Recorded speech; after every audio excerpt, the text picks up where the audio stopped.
comenzamos el capítulo 4. Estamos ya acercándonos, hermanos, hacia la culminación del libro de Efesios. Aún nos faltan todavía varios capítulos, pero ya estamos avanzando. Efesios capítulo 4.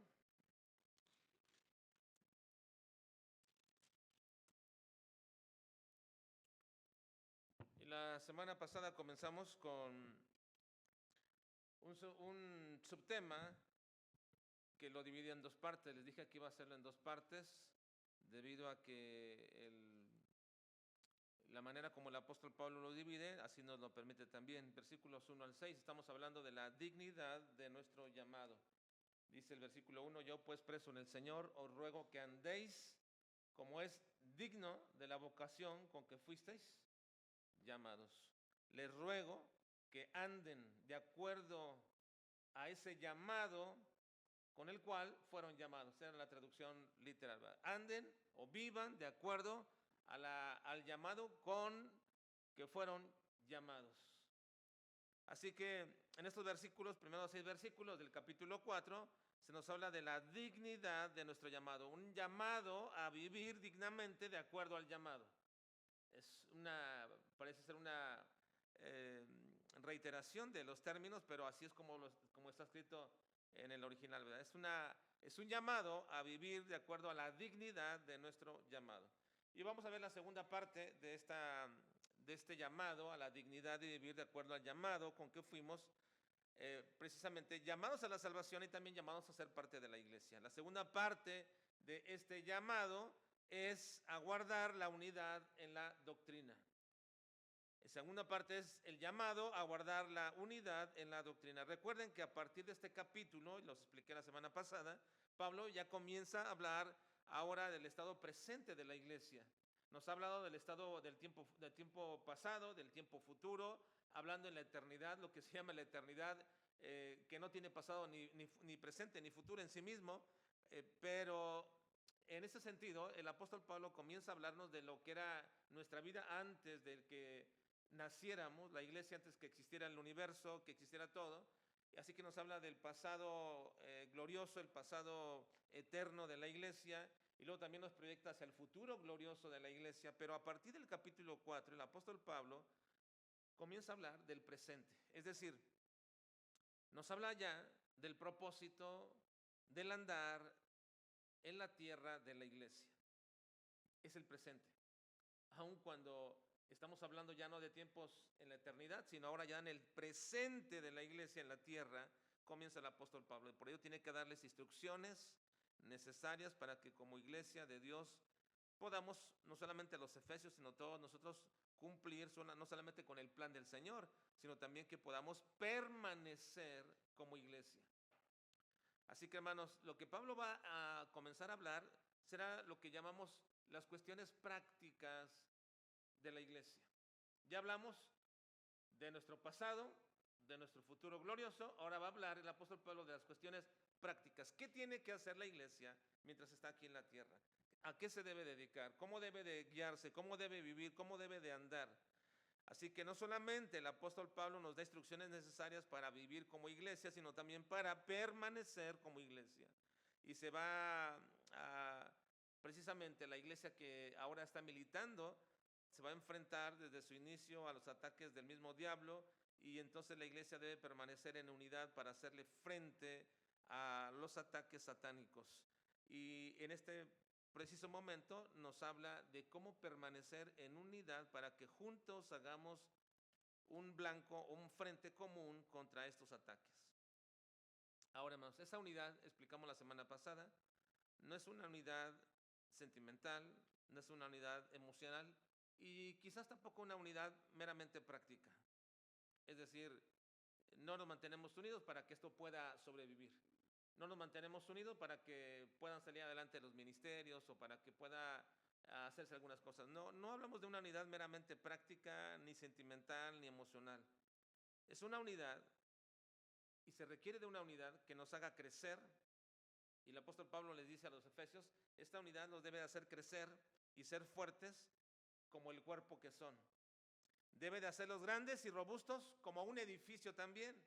Deben estar arraigados y con frutos como una labranza, y deben ser dóciles y productivos como un rebaño, pero también deben ser hermosa y pura como la esposa que Cristo está buscando. Aquí me refiero a estas las formas en que la iglesia es comparada y tipificada siempre en la Escritura, como un edificio, como un cuerpo, como un rebaño, como una labranza, como una esposa. Así que la unidad que ustedes deben tener y que el apóstol Pablo dice a los efesios que deben de mantener, los va a llevar a cumplir esos propósitos. Los propósitos de un cuerpo, los propósitos de un rebaño, los propósitos de una labranza, los propósitos de un edificio, los propósitos de una esposa. Esa unidad es lo que va a lograrse. No estamos hablando de una unidad emocional, es decir, como aquella que, bueno, hermanos, mantengámonos unidos todos porque qué bonito es mantenernos unidos, ¿no, hermanos? ¿Sí o no? Pero no nos referimos a esa unidad emocional. Qué bonito es mantenerse unidos. No nos referimos a esa unidad emocional, hermanos. Sí es bonito mantenernos unidos, qué bueno, y que así lo hagamos, ¿verdad? Pero no estamos refiriendo, hermanos, a mantenernos unidos respecto a eso, sino a una unidad que nos haga cumplir cada una de las cosas por las cuales la iglesia ha sido llamada. La iglesia ha sido llamada a ser un rebaño, por lo tanto debe ser dócil y productiva. ¿Qué es lo que es un rebaño? Un rebaño es dócil. Las ovejas son dóciles, a donde las guías las lleva, van. Y el pastor simplemente utiliza su callado y su vara de pronto cuando encuentra una oveja que es media descarriada y media difícil, tiene que usar la vara, pero normalmente con un simple callado va jalando, va guiando las ovejas. Pero esas ovejas no son solamente dóciles, también son productivas, es decir, se debe de reproducir.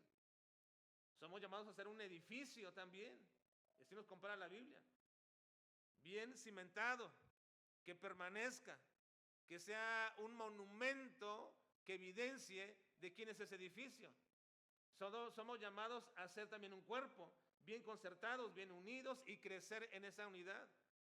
Somos llamados, hermanos, a ser una esposa que se mantiene pura delante de su Señor.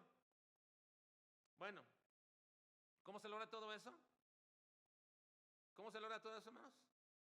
En la unidad. Porque no puede ser esto de manera individual. No podemos nosotros lograr esto que el Señor quiere como iglesia de manera individual. Tiene que ser en unidad.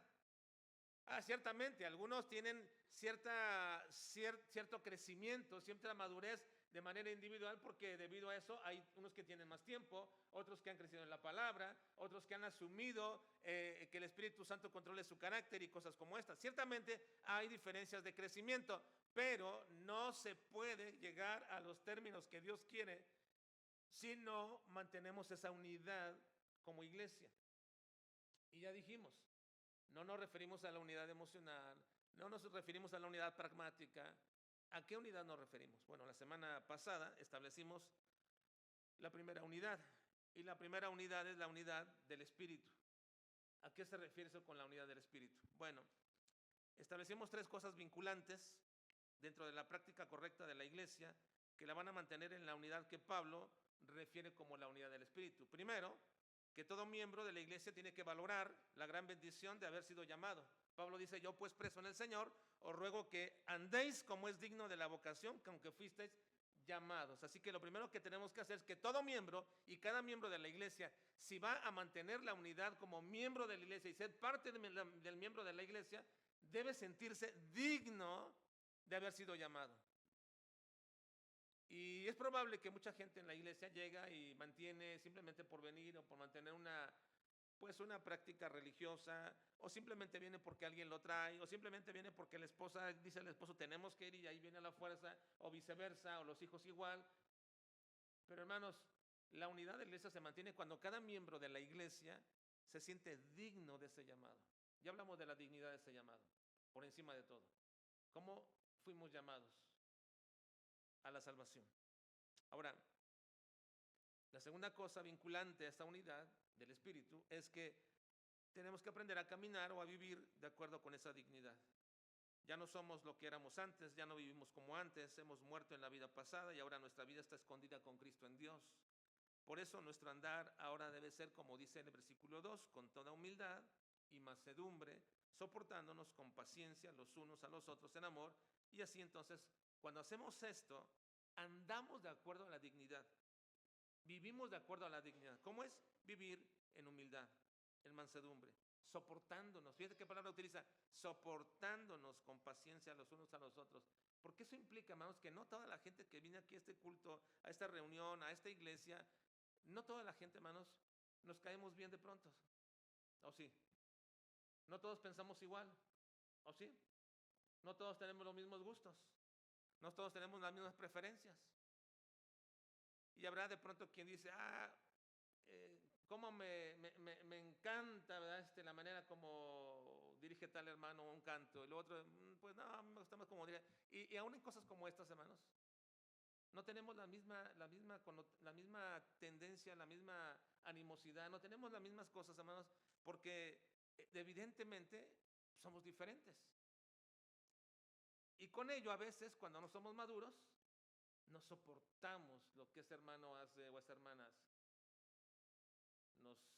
Y no quiero usar esa palabra, pero a veces decimos que nos fastidia la manera en que dice esto o aquello.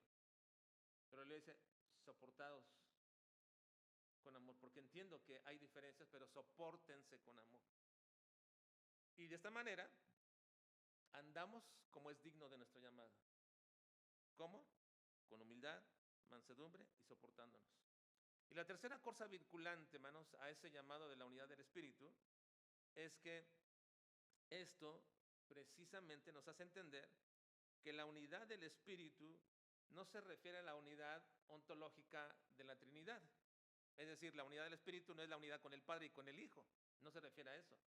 La unidad del Espíritu, hermanos, se refiere a la unidad que provoca el Espíritu dentro de cada creyente. Ninguno de nosotros puede permanecer unido a esta iglesia si no es mediante la obra única y necesaria del Espíritu Santo.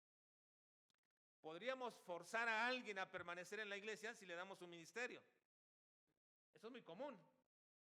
Podemos hacer, bueno, para que no se vaya, vamos a darle que sea maestro de escuela dominical, que sea maestro de esto, o que haga aquello, y podemos hacerlo. Y mucha gente está habituada a hacer esto en muchos ministerios, darle a la gente una participación continua para que así se sientan parte de algo y puedan permanecer.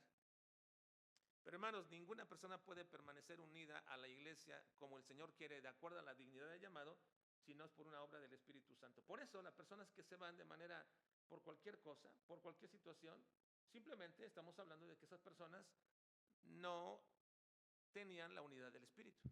No que no tuvieran al Espíritu, tenían al Espíritu Santo, pero no estaban unidas a la iglesia por la unidad del Espíritu, lo que Él provoca.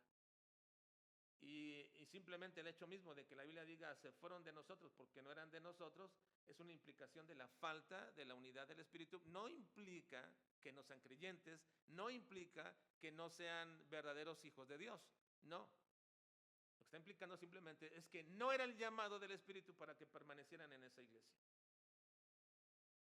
Ahí está, simplemente. Así que hermanos, si vamos a permanecer en unidad, tenemos que estar solícitos, dice el versículo 3, en guardar la unidad del Espíritu. Solícitos en guardar la unidad del Espíritu. La unidad que el Espíritu provoca en cada miembro de la iglesia para que pueda ser capacitado, guiado, incluso forzado mansa y dócilmente para que pueda vivir de acuerdo a su llamado. Porque tenemos una incapacidad natural para mantener la unidad, hermanos. Tenemos que reconocer esto. Tenemos una incapacidad natural para mantener la unidad. Hay cosas que mantienen la unidad en diferentes áreas de la vida. Por ejemplo, si tú eres parte de un equipo de fútbol, te mantiene unido ahí porque quieres jugar y porque quieres estar ahí y te mantienes unido. Pero si no te meten ahí 1, 2, 3 partidos, vuelves a ir, ya no vas. ¿Verdad? Porque es lo que te provoca mantenerte unido ahí. Y en el trabajo, vas a trabajar y te sientes y te ponen ahí, vas a tener un nuevo puesto, vas a estar ahí y te mantienen ahí y bueno, qué bueno, me suben de puesto, pero no te suben de sueldo y te mantienen ahí, te dan más trabajo, te dan más responsabilidades y te siguen aumentando y vas a seguir progresando en trabajo y todo eso, pero no progresa en el sueldo, te mantiene unidad eso, va a ser un momento que no quiero más, ya no quiero más de esto, porque hay más trabajo, más responsabilidad y no me están compensando por esto, entonces ya no te mantienes ahí. Y así podemos decir en cualquier cosa. Pero cuando estamos hablando de la unidad de la iglesia, aquí, hermanos, no existe ningún pragmatismo para que tú te quedes aquí, más que la obra del Espíritu Santo, para que dócilmente amance nuestros sentidos. ¿Por qué, hermanos? Porque muy probablemente cada uno de nosotros, si fuera por nuestra carne, no permaneceríamos. ¿No has pensado en algún momento, quizás, en tu vida, en tu mente, en el momento en que tu corazón y tu mente dejan a un lado la guianza del Espíritu Santo? ¿Has pensado en algún momento decir, bueno, yo no tengo nada absolutamente que permanecer ahí? Pero el Espíritu Santo nos amansa dócilmente debido a nuestra incapacidad natural para mantener la unidad, para que permanezcamos en unidad. Y la semana pasada concluimos con esto. La forma más práctica de empezar a ser solícitos en la unidad del Espíritu es ser gentiles unos con otros. Comencemos con esto. ¿Cómo puedo amar? ¿Cómo puedo ser humilde? ¿Cómo puedo soportar? Comencemos a ser gentiles unos con otros. La gentileza entre nosotros debe ser algo que gobierne y comience a provocar en nosotros esta humildad necesaria para poder mantener la unidad en la iglesia. Ahí nos quedamos la semana pasada. Ahora, ese fue el primer aspecto de la unidad que Pablo se refiere, guardad la unidad del Espíritu. Ahora vamos al segundo aspecto que Pablo refiere para la unidad, para que se mantenga la unidad, a la que Pablo hace alusión, y esta es la unidad de la doctrina. Vamos a ver, por favor, versículo 4. La unidad de la doctrina, versículo 4. ¿Lo tienen? Vamos a leer juntos. Dice, un cuerpo y un espíritu, como fuisteis también llamados en una misma esperanza de vuestra vocación. Miren, Pablo sigue la misma temática, el andar digno de acuerdo al llamado. Y para hacerlo, dice, ese andar digno debe provocarnos en la unidad del Espíritu. Versículo 3, solícitos en guardar la unidad del Espíritu. Y ahora viene versículo 4, un cuerpo y un espíritu, como fuisteis también llamados en una misma esperanza de vuestra vocación. El inicio, hermanos, de esta frase es entendida de diversas formas para algunos intérpretes de la Biblia. A mí me sorprende, ¿verdad? Pero que hay gente, que hay teólogos muy renombrados, que de pronto en algunas interpretaciones difieren de lo común, y también yo difiero con ellos de alguna manera, pero este es uno de los casos. Por ejemplo, ustedes ven aquí, dice un cuerpo y un espíritu. ¿Cómo está la palabra espíritu ahí, hermanos? Con mayúscula. Un cuerpo y un espíritu. Por ejemplo, Juan Calvino dice que cuerpo y espíritu manifiestan la unidad que hay en el hombre. Es decir, él traduce y él piensa que debe de decir un cuerpo y un alma, porque para él el espíritu es el alma del hombre. Pero la gran mayoría de comentaristas piensan, hermanos, que la palabra espíritu no es el espíritu del hombre, sino es el espíritu de Dios, debido a que entienden que cuerpo y espíritu son entidades espirituales, es decir, el cuerpo se refiere a la iglesia y el espíritu se refiere al Espíritu Santo. ¿Ustedes qué piensan? ¿Será esto? Dice un cuerpo y un espíritu. Como fuisteis también llamados en una misma esperanza de vuestra vocación. Ahora, esta diferencia que existe en la interpretación de esto, ¿se referirá al cuerpo del hombre y el espíritu del hombre, o se referirá al cuerpo que es la iglesia y al Espíritu Santo? Esta diferencia que se manifiesta aquí, hermanos, se debe a que en el griego la palabra neuma, que se traduce como espíritu, no viene, hermanos, no viene con mayúscula, no viene con mayúscula. Las mayúsculas no existían en ese tiempo para el griego. Así que espíritu, neuma, se puede significar Espíritu Santo, puede significar espíritu humano, puede significar un espíritu angelical, un demonio, etc. Puede incluso significar una actitud o una disposición de alguien, tiene un buen espíritu. Por ejemplo, un espíritu de mansedumbre, etc. Gramaticalmente, hermanos, la palabra neuma es neutra, no tiene un género.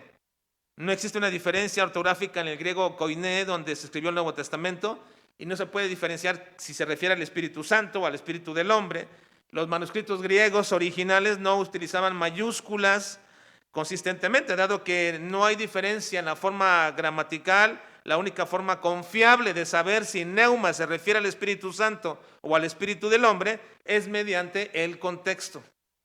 Y el texto, en la frase completa, se encuentra dentro de un contexto donde Pablo está hablando de la unidad espiritual de la iglesia.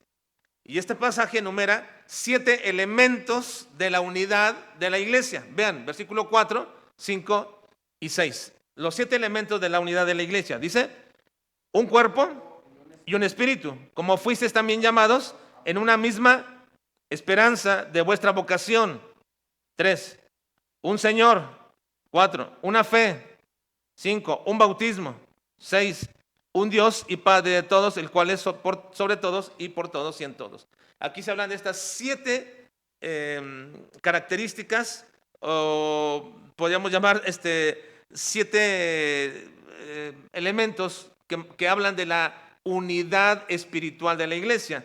Todos estos 7, esta lista de 7, están refiriéndose a la unidad de la iglesia. Porque, hermanos, ¿cómo podríamos nosotros de pronto decir un cuerpo y un espíritu referente al cuerpo y el espíritu del hombre, para luego decir que también es igual a una misma esperanza, a un mismo Señor, a una fe, a un bautismo, a un Dios y Padre? La palabra uno se refiere a mantener la unidad doctrinal, lo que creemos, lo que tenemos como iglesia.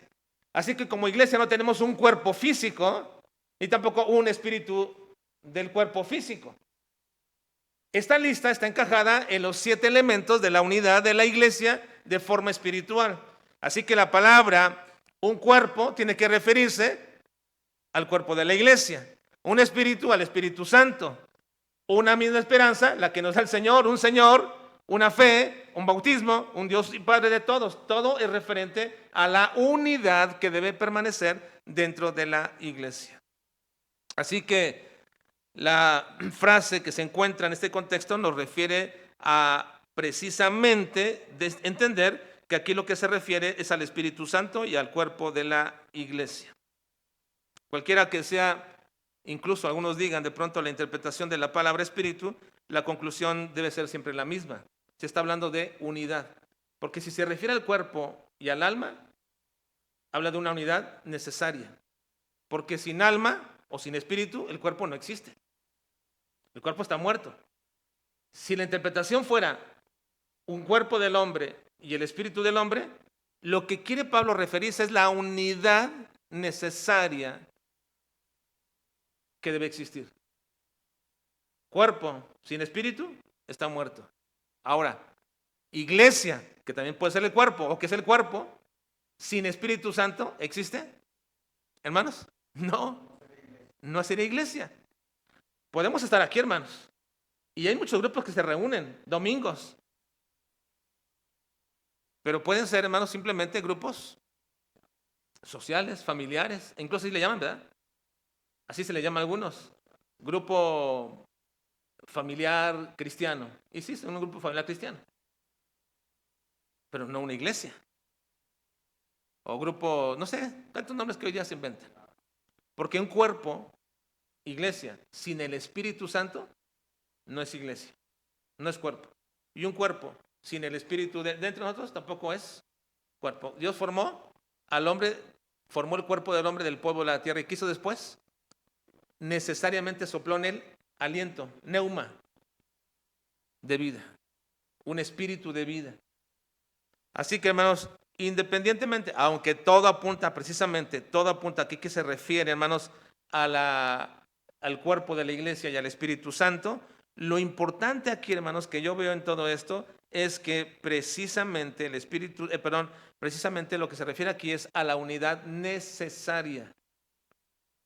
Esta iglesia, hermanos, no es iglesia si el Espíritu Santo no reina en ella.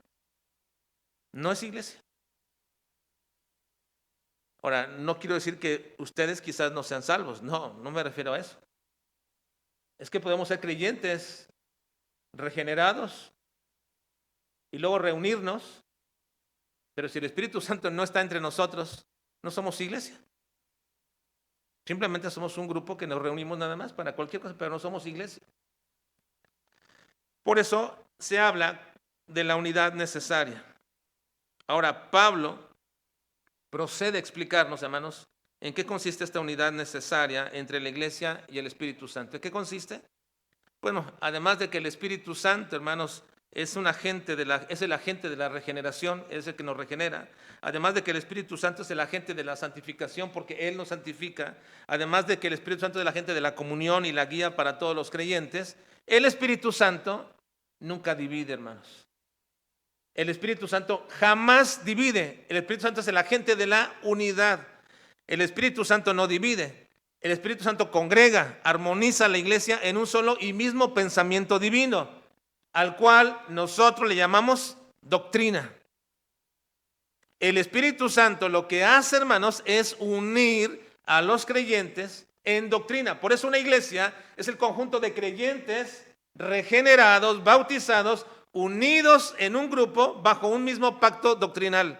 Es decir, somos iglesia cuando tenemos una misma doctrina.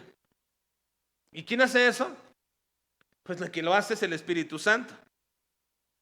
Porque el Espíritu Santo nos congrega y armoniza bajo un solo y mismo pensamiento divino, que llamamos doctrina. La doctrina es la enseñanza de las Escrituras, pero propiamente es la enseñanza del Espíritu Santo, porque el actor intelectual de las Escrituras, ¿quién es? Hermanos, el Espíritu Santo. Dice 2 de Pedro 1:21, porque nunca la profecía fue traída por voluntad humana, sino que los santos hombres de Dios hablaron siendo inspirados por el Espíritu Santo. Y luego dice 2 Timoteo 3:16, toda la Escritura es inspirada por Dios y útil para enseñar, para redarguir, para corregir, para instruir en justicia. Así que, hermanos, la doctrina es la enseñanza de la palabra, pero hay mucha divergencia de doctrina, hermanos. Hay muchas diferentes doctrinas. Así que cuando nosotros nos unimos como grupo de creyentes regenerados y creemos la misma doctrina, tenemos necesariamente que entender, hermanos, que esa doctrina tiene que venir por la acción del Espíritu Santo al enseñarnos su palabra. Si no, es doctrina de hombres. Si no, incluso es doctrina de demonios. Tiene que ser doctrina del Espíritu Santo. La guianza del Espíritu Santo, la escátedra, enseñanza del Espíritu Santo. Hace unos días estaba escuchando precisamente que el pueblo católico le llama al padre, al Papa, le llama o le dice que es infalible. Y la pregunta decía alguien, ¿es infalible? ¿Puede existir la infalibilidad, Papa? Y uno de sus defensores argumentaba y decía, claro, él decía, claro, porque la Biblia dice, Él os guiará a toda la verdad. Estaba dando sus argumentos. Dice, Él os guiará a toda la verdad. Entonces, si Él nos guía a toda la verdad, entonces es infalible. Y yo cuando estaba escuchando ¿cómo? Y la gente decía, y le ponían, sí, y gritaban, amén, y gente ahí diciendo, no. Pero ¿cómo pueden decir, hermanos, que Él les va a guiar a toda la verdad? Si ese texto es un texto referente a ¿quién? No, al Espíritu Santo. Al Espíritu Santo. Entonces ya no solamente para ellos el Papa es un vicario de Cristo, también es un vicario del Espíritu Santo, porque Él también guía toda la verdad. Hermanos, la unidad doctrinal viene siempre de la enseñanza del Espíritu Santo. Así que la unidad de la iglesia no consiste en la unidad del pensamiento individual sobre todas las cosas, no, sino solamente sobre una sola cosa se mantiene la unidad de la iglesia. ¿La unidad qué? Doctrinal. La unidad doctrinal. Ahora, ¿cuál es una de las razones por la que la gente se va de las iglesias? Bueno, de muchas iglesias. Pueden haber problemas, circunstancias en las que no se sienten bien, comodidad, etc. Pero ¿cuál es el problema realmente? Realmente que una persona arguye cuando se va de una iglesia y dice, no estoy de acuerdo con lo que se predica, se enseña. ¿Sí? Entonces, hermanos, cuando una persona no tiene unidad doctrinal con un cuerpo, evidentemente se tiene que ir de esa iglesia. Hablo en el término negativo, no estoy de acuerdo con esa enseñanza, que no es enseñanza del Espíritu Santo, entonces me voy. Pero también hay gente que dice, no estoy de acuerdo con esa enseñanza, y por lo tanto, aunque sea una enseñanza bíblica, me voy de ahí. La unidad de la iglesia, hermanos, no consiste en la unidad del pensamiento individual que cada uno tenemos sobre ciertas cosas, no. Yo puedo explicar algunas cosas de la vida cristiana, puedo explicar algunas cosas respecto a la vida práctica de todos nosotros, pero si ustedes no están de acuerdo conmigo, no tengo ningún problema con eso. Pero si ustedes no están de acuerdo conmigo en la soberanía de Dios, yo sí tengo un problema contigo. Si tú no estás de acuerdo conmigo en el señorío de Cristo, sí tengo un problema contigo. Si no estás de acuerdo conmigo en la Trinidad, en la enseñanza de la Trinidad, tengo un problema contigo. Si no estás de acuerdo conmigo en lo que es la soteriología, en todos los aspectos de la obra, de la redención a través de las doctrinas de la gracia, sí tenemos un problema. Sí tenemos un problema. Evidentemente, hermanos, la unidad necesaria es doctrinal. En la primera parte, el apóstol Pablo hablaba de la unidad práctica y la unidad del Espíritu, soportándonos, amándonos, siendo solícitos en guardar esa unidad. En esta segunda parte dice el apóstol Pablo, esto es necesario. Esto es necesario. Esta unidad es necesaria. ¿Cómo? ¿Necesaria cómo? Y lo menciona, todos ustedes deben tener un mismo pensamiento doctrinal. ¿En qué? En un cuerpo, en un espíritu, en un bautismo, en un Señor, en un Padre, todo debe ser exactamente el mismo. Así que la unidad necesaria dentro de la iglesia es la unidad doctrinal. Y como iglesia local, nuestra unidad con otras iglesias locales también depende de eso. También depende de eso, hermanos. Que tengamos unidad doctrinal en lo esencial, a lo que Pablo se va a referir precisamente en este pasaje. Recuerden que hay varios niveles de doctrina, pero solamente hay una fundamental que mantiene esa unidad y es precisamente a lo que Pablo se está refiriendo en este pasaje. La doctrina fundamental que une no solamente a los miembros de una iglesia local, sino también a las demás iglesias, a nuestra iglesia con otras iglesias y en conjunto a todo el cuerpo de Cristo, es la doctrina que podemos o que Pablo enumera así. ¿Cuál es así? Bueno, vean, versículo 4 al final. Dice un cuerpo y un espíritu. Ya hablamos de esta unidad. Cuerpo y espíritu es la iglesia y espíritu.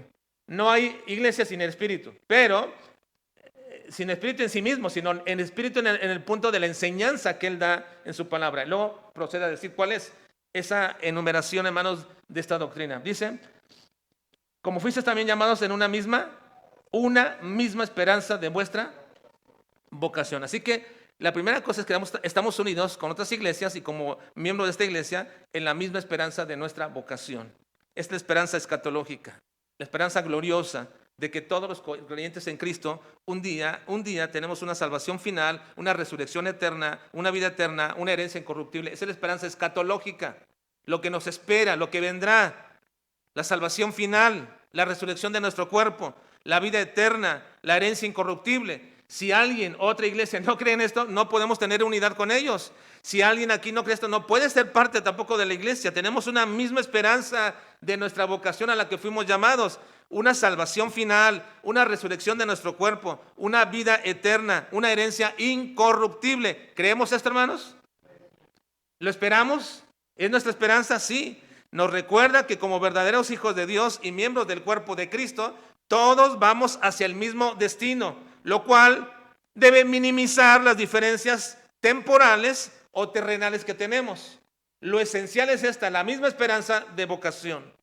Colosenses 1:5 dice, a causa de la esperanza que os está guardada en los cielos, de la cual ya habéis oído por la palabra verdadera del evangelio. Una misma esperanza. Primera de Pedro 1:3 y 4 dice también referente a esta esperanza. Bendito el Dios y Padre de nuestro Señor Jesucristo, que según su grande misericordia nos hizo renacer para una esperanza viva por la resurrección de Jesucristo de los muertos, para una herencia incorruptible, incontaminada e inmarcesible, reservada en los cielos para vosotros. Esa es nuestra esperanza, hermanos. Si la tenemos, podemos palomear esto. Estoy en unidad doctrinal con la iglesia. Ahora, piensa en las demás iglesias. Piensa en la demás gente que se llaman cristianos. ¿Tenemos la misma esperanza? Está bien, palomeamos esto. Segundo, dice ahí, ¿qué más? Un Señor. Un Señor. Y este es Cristo Jesús, no hay duda. nuestro único Señor y cabeza de esta iglesia. Porque hay un solo Salvador y un solo Señor y soberano. No hay varios Cristos para diferentes grupos. Así que la obediencia común a su señorío nos une a los creyentes. El señorío de Cristo es indispensable para la salvación y también para el desarrollo del creyente en adoración y sumisión. Nuestra perspectiva de Cristo podía dividirnos, hermanos. Hay gente que solamente ve a Cristo como el Salvador, pero no lo ve como el Señor. Y eso nos debería de dividir, porque entonces no están hablando del mismo Señor. Porque la esperanza de nuestra vida y nuestra consumación de salvación está en el señorío de Cristo.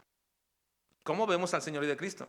En 1 Corintios capítulo 8, versículo 6 dice: para nosotros, sin embargo, solo hay un Dios, el Padre, del cual proceden todas las cosas. Y nosotros somos para Él. Y un Señor, Jesucristo, por medio del cual son todas las cosas, y nosotros por medio de Él. Así que tenemos la misma perspectiva doctrinal, tenemos el mismo pensamiento doctrinal cuando vemos a Cristo, no solo como Salvador, sino como Señor. Y nuestra percepción del señorío de Cristo es muy importante, hermanos. Es sumamente importante, porque el señorío de Cristo es determinante para la salvación, pero también para nuestro crecimiento continuo. Ahora, tercero, ¿qué más dice? Una fe. Y aquí la palabra fe se refiere más que a la confianza que nosotros tenemos o la confianza personal, se refiere al contenido objetivo de la doctrina, la fe cristiana, la doctrina común del Evangelio. Hay una sola fe verdadera, no hay muchas doctrinas contradictorias. La unidad doctrinal es parte de la unidad del cuerpo y eso es sumamente importante. Una fe, todo el cuerpo doctrinal. Judas 1.3 dice, 1.3 dice, amados, por la gran solicitud que tenía de escribiros acerca de nuestra común salvación, me ha sido necesario escribiros, exhortándoos que contendáis ardientemente por la fe que ha sido una vez dada a los santos. En algún momento, hermanos, en algún tiempo, cuando la lucha respecto a la fe y la doctrina, hermanos, era difícil aún dentro de nuestras propias iglesias que antes militábamos o grupos con los que militábamos, había gente que me decía, hermano, pero ¿por qué tanto estar ahí luchando contra esas cosas? ¿Por qué simplemente no deja pasar eso y ya? Y ¿cómo es posible dejar pasar esto? ¿Cómo hacerme de la vista gorda? ¿Cómo pasar desapercibido estas cosas, hermanos? Son esenciales de la fe cristiana. Judas dice, tengo la solicitud de hablarles de la misma y común salvación. Esa común salvación está precisamente entendida bajo la misma fe.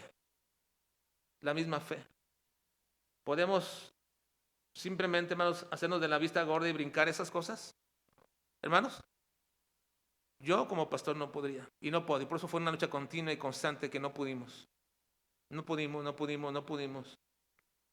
Pero también yo le digo a ustedes también como miembros de esta iglesia, usted puede hacerse simplemente de la vista gorda con aquellos que no tienen la misma fe. ¿Puede hacerlo? ¿Puede tener esa comunión doctrinal con ellos? ¿Puede tener esa comunión esencial con ellos? Cuando alguien denosta en contra de las doctrinas de la gracia, cuando alguien asume que la soberanía de Dios es una doctrina diabólica, incluso usted puede simplemente decir, no te preocupes, hermano, estas cosas no son importantes. ¿Puede empezar en esto? No deberíamos. No es que nos volvamos sectarios, hermanos. Ni es que nos diga, ustedes apártense de eso, están hermanos. Bueno, yo no lo puedo decir, pero Juan sí lo decía y Judas lo decían. Hermanos, una fe es importante. Filipenses 1:27 dice, solamente que os comportéis como es digno del Evangelio de Cristo. Para que, o sea que vaya a veros o que esté ausente, oiga de vosotros que estáis firmes en un mismo espíritu, combatiendo unánimes por la fe del Evangelio. Ese es el Espíritu, no el Espíritu Santo. El Espíritu que debe reinar en todos nosotros, combatiendo unánimes por la fe del Evangelio. Y luego me acuerdo que en cierta ocasión alguien me dijo, ¿y no cree que toda esa actitud que tiene respecto a defender las doctrinas de la iglesia, todo eso impregna a la gente de su iglesia para que también ellos sean siempre combatientes en ese sentido? Y le digo, sí creo y por eso lo estoy haciendo. Y eso es lo que deseo. que todos nosotros tengamos siempre un celo por la doctrina, hermanos. No que la rebajemos a un nivel donde esto no nos va a dividir. Sí, nos tiene que dividir porque son cosas esenciales. Y por eso Pablo dice, no hay verdadera unidad si no tienen una misma fe. Una misma fe. 4, dice, un bautismo. Un bautismo. Aunque puede referirse, hermanos, a los dos tipos de bautismo necesarios para que seamos unidos al cuerpo de Cristo. El bautismo en agua, que debe ser esencialmente igual, el bautismo en agua, para creyentes y por sumersión, y el bautismo espiritual.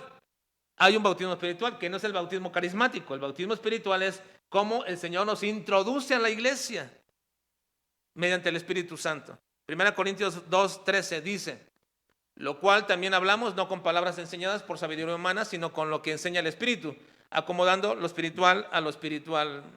Me equivoqué ahí, Bruno. Donde dice, fuimos todos unidos por el mismo Espíritu en la iglesia. Bueno, me equivoqué, no es el 2:13, creo que 12:13, ahí está, perdón, 12:13, sí me equivoqué, falta un versículo. Porque por un solo Espíritu, fuimos todos bautizados en un cuerpo. ¿Cuál es el cuerpo? La iglesia. Ese es el bautismo espiritual. No es el repartimiento de fuego en la cabeza de alguien y cosas que no lleves. No, el mismo Espíritu es cómo nos sumerge el Espíritu Santo a ser parte de la iglesia. Porque por un solo Espíritu fuimos todos bautizados en un cuerpo, sean judíos o griegos, sean esclavos o libres, y a todos se nos dio beber del mismo Espíritu. Así que ese es el bautismo. El bautismo es la unión que hace el Espíritu Santo y nos hace parte de la iglesia. Y luego, algunos pensarían que el énfasis está precisamente en este pasaje, hermanos, en el hecho de que somos en la palabra un mismo, un solo bautismo, para explicar cuando existen muchas formas de bautismos con muchos propósitos diferentes, solamente es necesario un solo bautismo y ese está dado por el Espíritu Santo que nos une con la iglesia. Si usted viene de una iglesia que aun cuando no necesariamente se llame bautista, pero entendió que su bautismo fue un bautismo correcto, que donde usted creyó en Cristo, creyó en Él, fue bautizado en agua de la manera correcta por medio de la fórmula correcta que fue el Padre, el Hijo y el Espíritu Santo, es un solo bautismo. No requieres cada que vas a otra iglesia volverte a bautizar. Un solo bautismo. Ahora, y por último también a Pablo diciendo, ¿qué? Un Dios y Padre de todos. Un Dios y Padre de todos. Aquí todos, y quiero explicar esto rápido, hermanos, aquí todos no se refiere a todos. A ver cómo, alguien dice, bueno, la mejor manera de entender la Biblia es entenderla de la manera, cómo se dice y cómo se habla comúnmente. Sí, esto es cierto. Yo no tengo que rebuscar las cosas. La mejor manera de entender la Escritura es entenderla de la manera sencilla, como lo dice. ¿Qué dice la Biblia? Pues lo que dice. Sencillamente. Ahora, pero hay cosas que sí necesitamos entender en su contexto doctrinal que la Biblia enseña. Y esta es una de ellas. Un Dios y Padre de todos. Y aquí todos no se refiere a todos en forma total o completa, sino a todos dentro de una parcialidad. A ver, ¿cómo es eso? Sí, hermanos, porque Dios no es Padre de todos los seres humanos, ¿o sí? Dios no es Padre de todos los seres humanos. Él solamente es Padre de sus hijos. Es decir, si tú eres hijo de Dios, tienes un Padre, el Padre Celestial. Pero si tú no eres hijo de Dios, no tienes un Padre Celestial. Y eso está de acuerdo a toda la connotación y enseñanza bíblica. Juan 1:12 dice, mas a todos los que le recibieron, a los que creen en su nombre, les dio potestad de ser hechos hijos de Dios. Y luego aclara, los cuales no son engendrados de carne y sangre, ni de voluntad de varón, sino de Dios. Por lo tanto, si una persona ha creído en Cristo, tiene la potestad o el derecho de ser hecho hijo de Dios. Por lo tanto, Dios es el Padre de todos los que son sus hijos, pero no de todas las personas, porque no todas las personas son sus hijos. Incluso Cristo dijo a un grupo de religiosos, ustedes son de vuestro padre el diablo, y de ahí de entrada esos religiosos ya no eran hijos de Dios. Así que, hermanos, aquí todos no se refiere a todos. Él solamente es padre de sus hijos, de los que han creído en Cristo. Y este mismo sentido, hermanos, de la palabra todos, se aplica en otros pasajes que también tenemos que aprender porque arguyen siempre cosas como esta, ¿verdad? Miren, le doy un pasaje que no voy a explicar, pero ustedes lo van a entender claramente. 1 Timoteo capítulo 2, versículo 4. Dice, el cual, lean todos, el cual quiere que todos los hombres sean salvos. Ahora, ¿aquí a todos se refiere todos? Hermanos, ¿todo se refiere a todos? ¿A toda la humanidad? ¿Sí? No. Por supuesto que no, hermanos. A ver, ¿usted cree en un Dios soberano? ¿Qué significa soberanía, hermanos? De manera sencilla es que Dios hace todo lo que quiere, como quiere y cuando quiere. Porque toda la soberanía descansa en el deseo de Dios. Si Dios desea algo, lo quiere. Si Dios desea algo, lo hace. ¿O hay alguien que le impida a Dios hacerlo? Hermanos, ¿hay algo o alguien o alguna cosa que le impide a Dios hacer algo lo que Él quiere? Dios podría sentirse frustrado porque quiero algo y no lo puedo hacer. Hermanos, así es. Oh, Dios no dice, yo quiero hacer esto, pero me lo impide tal cosa. ¿Así sucede? No, hermanos, el Dios soberano hace todo lo que quiere. Ahora, si Él quiere que todos los hombres de la humanidad sean salvos, entonces ¿por qué no lo son? ¿Por qué no lo son, hermanos? O sea, ¿le impiden entonces? No, no, hermanos. Aquí todo no se refiere a todos. Y usted tiene que leer el contexto. Así comienza en 1 Timoteo diciendo que debemos orar por los gobernantes, los que están en eminencia, y comienza a hablar y luego dice, porque el cual quiere que todos los hombres sean salvos. Está hablando de todos los rangos, de todas las etnias, de todas las posiciones, todos, no nada más de uno, no nada más de los judíos, no nada más de ciertos gentiles, sino de toda clase de hombres. Y de toda clase de hombres, Dios quiere que sean salvos. ¿Y van a ser salvos? Sí. Y usted puede ir a Apocalipsis y ver que de muchedumbre de lenguas, de naciones, de todas partes, adoraban al Cordero. Porque de todos los hombres, Dios ha salvado. Entonces, aquí más una vez más, la palabra todos no se refiere a todos. Hay que leer el contexto. Todo el contexto. Bueno, esta paternidad, hermanos, indica que nosotros los creyentes tenemos un mismo Padre celestial, sin distinción. Y esa paternidad espiritual del Padre, común a todos nosotros, rompe las barreras raciales, sociales, culturales y económicas que puede haber dentro de la iglesia. Por eso dice un Dios y Padre de todos. Esta paternidad espiritual, tu mismo Padre es mi Padre. No importa si tú tienes un grado de doctor y yo no tengo más que la primaria. Es tu mismo Padre. Rompe eso. El mismo Padre rompe toda barrera cultural, racial, social y económica. El mismo Padre celestial del que tiene poco, del desposeído, es el mismo Padre celestial del que tiene mucho. El mismo Padre celestial del que tiene aquí 40, 50 años en la iglesia, es el mismo Padre del que apenas tiene 1 año, 2 años. Por eso es importante que entendamos que un Padre mantiene la unidad necesaria dentro de la iglesia. Esta unidad doctrinal, hermanos, es necesaria para la unidad del cuerpo de Cristo, pero no solamente eso. Nos hace recordar que dentro de la iglesia, uno solo tiene la prominencia. Y eso es lo que nos unifica. Si tú ves al Señor tu Dios, como el único digno de adoración, como el único digno de pleitesía, como el único digno de obediencia, como el único de cual por el propósito es por el cual nos reunimos y actuamos como iglesia, entonces eso mantiene la unidad de la iglesia.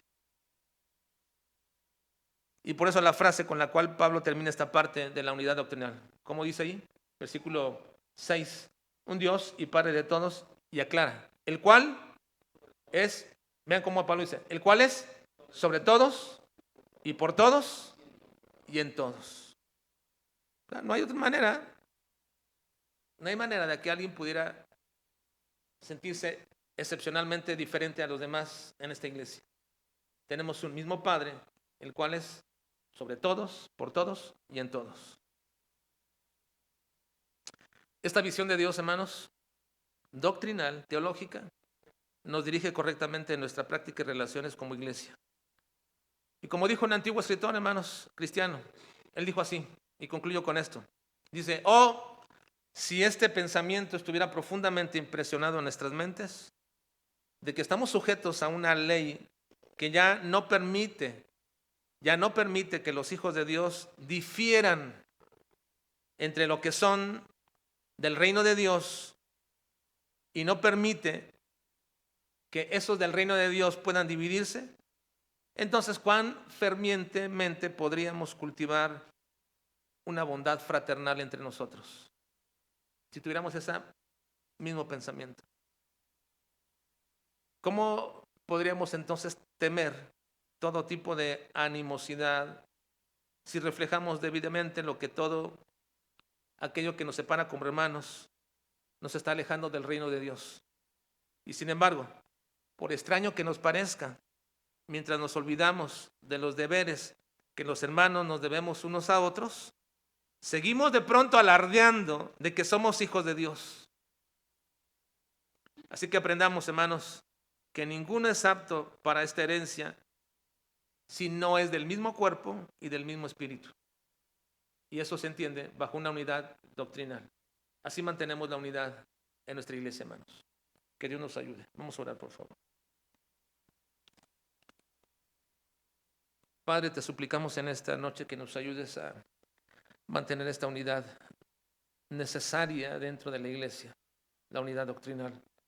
Guarda nuestros corazones, guarda nuestras mentes, guarda nuestro deseo, Señor, de aprender cada vez más de ti y, Señor, sobre todo, siempre tratar de aprender, Señor, no solo por aprender, sino aprender porque eso nos unifica en la misma doctrina. Aprender porque eso también guía mi vida a una vida de santidad. Aprender porque eso también, Señor, me guía a una vida práctica que te glorifica y que te honra, Señor. Ayúdanos. Ayúdanos a mantener esta unidad doctrinal dentro de la iglesia. Te lo pedimos en Cristo Jesús. Amén. Vamos a culminar, hermanos, con el tiempo de oración.